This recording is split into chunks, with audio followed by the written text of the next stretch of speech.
Hi guys, പാർട്ടിക്ക് ചാനലിലേക്ക് എല്ലാ കൂട്ടുകാർക്കും സ്വാഗതം.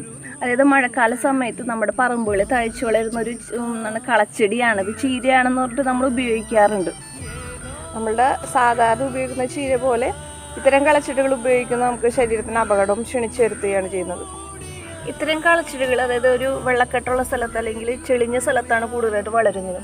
അതുമൂലം ഉണ്ടാകുന്നതെന്ന് വെച്ചിട്ടുണ്ടെങ്കിൽ മണ്ണിലുള്ള ഹെവി മെറ്റലുകൾ, കാഡ്മിയം അതുപോലുള്ള ഹെവി മെറ്റലുകൾ ഈ വീഡ്സുകൾ കളച്ചെടികൾ ആഗിരണം ചെയ്യും. ഇവിടെ ഇല ഭാഗത്ത് കാഡ്മിയത്തിൻ്റെ കണ്ടൻറ്റ് അല്ലെങ്കിൽ ഹെവി മെറ്റലിൻ്റെ കണ്ടൻറ്റ് ധാരാളം ഉണ്ടാകാനുള്ള സാധ്യതയുണ്ട്. അതിനാൽ ഇത്തരം കളച്ചെടികൾ നമ്മൾ പതിവായി ഉപയോഗിക്കുന്നത് നമുക്ക് അറിയാണ്ട് ചിലർ സൈലൻ്റായിട്ട് നമ്മളൊരു അപകടങ്ങളെ ക്ഷണിച്ചു വരുത്തണം. അത് നമ്മൾ കടൽപ്പായലുകൾ അതുപോലെ തന്നെയാണ്. അതായത് കടലിലുള്ള ഹെവി മെറ്റലുകൾ ആഗിരണം ചെയ്യുന്നൊരു സ്വഭാവം വീഡ്സുകൾക്കുണ്ട്.